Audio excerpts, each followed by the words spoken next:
हरितालिका व्रत कथा। पूजन करने के बाद कथा सुने। सुत जी कहते हैं, मंदार की माला से जिन पार्वती जी का केशपाश अलंकृत है और मुंडों की माला से जिन शिव जी की जटा अलंकृत है, जो पार्वती जी दिव्य वस्त्र धारण की हैं और जो शिव जी दिगंबर हैं, ऐसी श्री पार्वती जी तथा शिव जी को प्रणाम करता हूँ। रमणीक कैलाश पर्वत के शिखर पर बैठी हुई श्री पार्वती जी कहती हैं, हे महेश्वर, हमें कोई गुप्त व्रत या पूजन बताइए जो सब धर्मों में सरल हो, जिसमें परिश्रम भी कम करना पड़े लेकिन फल अधिक मिले। हे नाथ, यदि आप मुझ पर प्रसन्न हो तो यह विधान बताइए।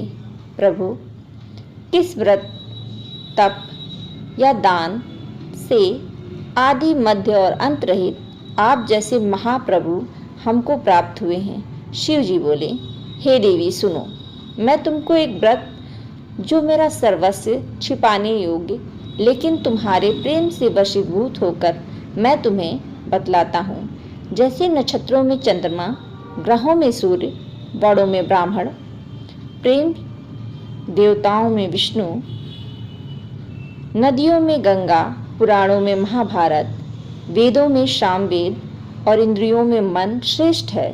सब पुराण वेदों का सर्वस्व जिस तरह कहा गया है, मैं तुम्हें एक प्राचीन व्रत बतलाता हूँ। एकाग्र मन से सुनो। जिस व्रत के प्रभाव से तुमने मेरा आधा आसन प्राप्त किया है, वह मैं तुमको बतलाऊंगा, क्योंकि तुम मेरी प्रेयसी हो। भाद्रपद मास में हस्त नक्षत्र से युक्त शुक्ल पक्ष की तृतीया तिथि को उसका अनुष्ठान मात्र करने से स्त्रियां सब पापों से मुक्त हो जाती हैं। हे देवी, तुमने आज से बहुत दिनों पहले हिमालय पर्वत पे इस व्रत को किया था। यह वृतांत मैं तुम्हें कहूँगा। पार्वती जी ने पूछा, हे नाथ, मैंने क्यों यह व्रत किया था, यह सब आपके मुख से सुनना चाहती हूँ। शिव जी बोले, भारतवर्ष के उत्तर की ओर एक बड़ा रमणीक और पर्वतों में श्रेष्ठ हिमवान नामक पर्वत है। उसके आसपास तरह तरह की भूमियां हैं, तरह तरह के वृक्ष उस पर लगे हुए हैं। नाना प्रकार के पक्षी और अनेक प्रकार के पशु उस पर निवास करते हैं। वहां पहुंचकर गंधर्वों के साथ बहुत से देवता, सिद्धचारण, पक्षीगण सर्वदा प्रसन्न मन से विचरते हैं। वहां पहुंचकर गंधर्व गाते हैं, अप्सराएं नाचती हैं। उस पर्वतराज के कितने ही शिखर हैं, जो कि स्फटिक, रत्न, वैधुर्य मणि आदि की खानें भरी हैं। यह पर्वत ऊंचा तो इतना अधिक है कि मित्र के घर की तरह समझकर आकाश को स्पर्श किए रहता है।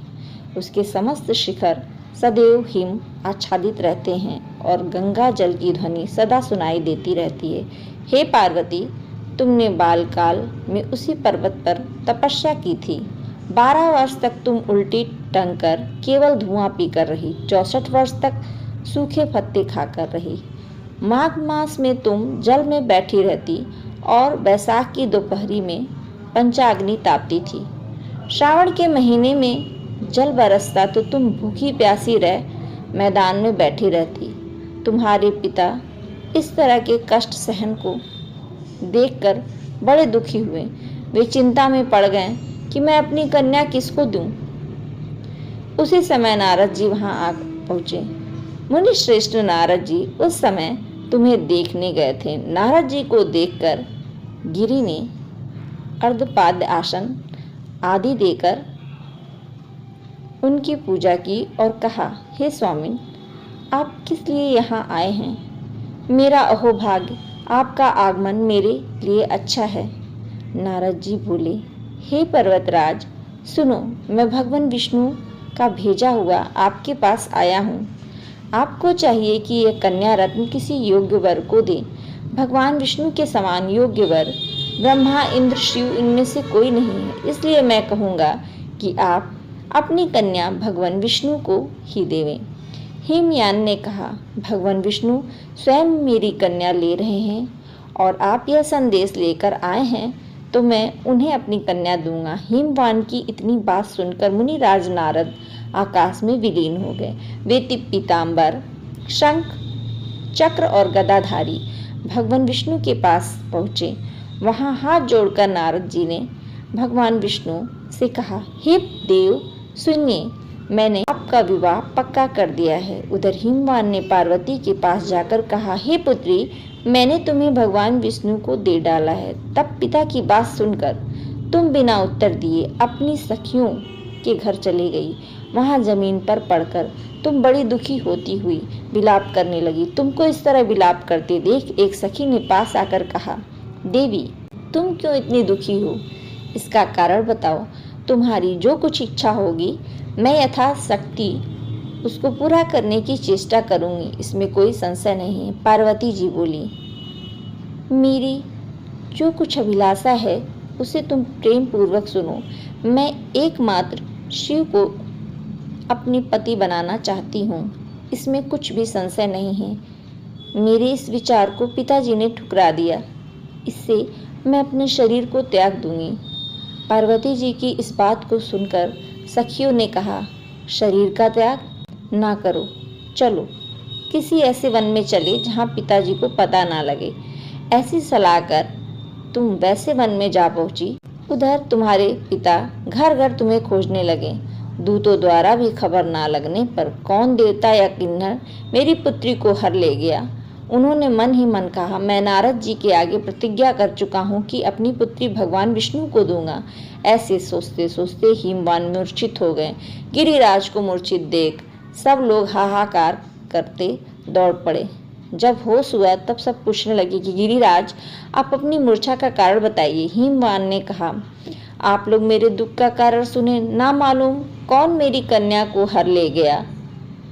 ऐसा नहीं हुआ तो किसी काले नाग ने काट लिया या सिंह खा गए होंगे। हाय हाय, मेरी बेटी कहाँ गई? किसी दुष्ट ने मेरी पुत्री को मार डाला। ऐसा कहकर वायु के झोंके से कांपते हुए वृक्ष के समान कांपने लगे। इसके बाद हिमवान तुम्हें वन वन खोजने लगे। वह वन भी सिंह, भालू, हिंसक जंतुओं से बड़ा भयानक हो रहा था। तुम भी अपनी सखियों के साथ उस भयानक वन में चलती चलती एक ऐसी जगह पहुंची जहां एक नदी बह रही थी। उसके रमणीक तट पर एक बड़ी सी कंदरा थी। तुमने उसी कंदरा में आश्रम बना लिया और मेरी एक बालुकामयी प्रतिमा बनाकर अपनी सखियों के साथ निराहार रहकर मेरी आराधना करने लगी। जब भाद्रपद शुक्ल पक्ष की हस्तयुक्त तृतीया तिथि प्राप्त हुई तब तुमने मेरा विधिवत पूजन किया और रात भर जागकर गीत वाद्य आदि से मुझे प्रसन्न करने में बिताया। उस व्रतराज के प्रभाव से मेरा आसन डगमगा उठा। तुम्हें मैं तत्काल उस स्थान पर जा पहुंचा जहां पर तुम अपनी सखियों के साथ रहती थी। वहां पहुंचकर कहा कि मैं तुम पर प्रसन्न हूँ, बोलो क्या चाहती हो? तुमने कहा, मेरे देवता, यदि आप मेरे ऊपर प्रसन्न हैं तो मेरे पति बने। मेरे तथास्तु कहकर कैलाश पर्वत पर वापस जाने पर तुमने वह प्रतिमा नदी में प्रवाहित कर दी और सखियों के साथ उस महाव्रत का पारण किया। हिमवान भी तब तक उस वन में तुम्हें खोजते हुए आ पहुंचे। चारों दिशाओं में तुम्हारी खोज करते करते व्याकुल हो चुके थे, इसलिए तुम्हें आश्रम में पहुंचते ही गिर पड़े। थोड़ी देर बाद उन्होंने नदी के तट पर दो कन्याएं देखी। देखते ही उन्होंने तुम्हें छाती से लगा लिया और बिलख कर रोने लगे। फिर पूछा, पुत्री, तुम सिंह, व्याघ्र आदि जंतुओं से भरे इस वन में क्यों आ पहुंची? पार्वती ने उत्तर दिया, हे पिताजी, मैंने पहले ही अपने आप को शिव जी के हाथों सौंप दिया था। आपने मेरी बात टाल दी, इससे मैं यहाँ चली आई। हिमवान ने सांत्वना देते हुए कहा, हे पुत्री, मैं तुम्हारी इच्छा के विरुद्ध कुछ न करूँगा। तुम्हें अपने साथ ले घर आए, मेरे साथ तुम्हारा विवाह कर दिए। इसी से तुमने मेरा अर्धासन पाया है। तब से आज तक किसी ने सामने मुझे यह व्रत प्रकट करने का अवसर नहीं प्राप्त हुआ। हे देवी, मैं यह बताता हूँ कि इस व्रत का नाम हरितालिका क्यों पड़ा। तुमको सखियां हर के ले गई थीं, इसलिए हरितालिका नाम पड़ा। पार्वती जी ने कहा, हे प्रभु, आपने नाम तो बताया, अब विधि भी बतावें। इसका क्या पुण्य है, क्या फल है, यह व्रत कैसे कौन करे। श्री शिव जी पार्वती जी से कहते हैं, हे देवी, मैं स्त्री जाति की भलाई के लिए यह उत्तम व्रत बतलाता हूँ। जो स्त्री अपने सौभाग्य की रक्षा करना चाहती है वह बलपूर्वक इस व्रत को करे। पहले केले के खंभे आदि से सुशोभित एक सुंदर मंडप बनाए, उसमें रंग बिरंगी के रेशमी कपड़ों से चंदवा लगाकर चंदन आदि सुशोभित द्रव्यों से वह मंडप लिपवाए। फिर शंख, भेरी, मृदंग आदि बजाते हुए बहुत से लोग एकत्रित होकर तरह तरह के मंगलाचार करते हुए उस मंडप में पार्वती जी और शिव जी की प्रतिमा स्थापित करें। उस रोज दिन भर उपवास कर बहुत से सुगंधित फूल, गंध और मनोहर धूप, नाना प्रकार के नैवेद्य आदि एकत्रित कर मेरी पूजा करें और रात भर जागरण करें। ऊपर से वस्तुएं गिनाई गई हैं, उनके अतिरिक्त नारियल, सुपारी, जमीरी, नींबू, लौंग, अनार, नारंगी आदि जो फल प्राप्त हो सके उन्हें इकट्ठा कर लें। उस ऋतु में जो फल और फूल मिल सके विशेष रूप से रखें। इसके बाद धूप दीप आदि पूजन कर प्रार्थना करें, हे शिव, शिव रूपड़ी, हे मंगले, सब अर्थों को देने वाली, हे देवी, हे शिवे रूपे, आपको नमस्कार है। शिवे रूपे, आपको सदा के लिए नमस्कार है। हे ब्रह्म रूपड़ी, आपको नमस्कार है। हे जगतदात्री, आपको नमस्कार है। हे सिंह वाहिनी, संसार के भय से भयभीत मुझ दिन की रक्षा करो। इस कामना की पूर्ति के लिए मैंने आपकी पूजा की है। हे पार्वती, मुझे राज्य और सौभाग्य दें, मुझ पर प्रसन्न होवें। इन्हीं मंत्रों से पार्वती और शिव की पूजा करें। तदंतरन विधि पूर्वक कथा सुने और ब्राह्मण को वस्त्र, गौ, सुवर्ण आदि देवें। इस तरह एक चित होकर स्त्री पुरुष दोनों एक साथ पूजन करें। फिर वस्त्र आदि जो कुछ भी हो उसका संकल्प करें। हे देवी, स्त्री इस प्रकार पूजन करती है वह सब पापों से छूट जाती है और उसे 7 जन्मों तक सुख और सौभाग्य प्राप्त होता है।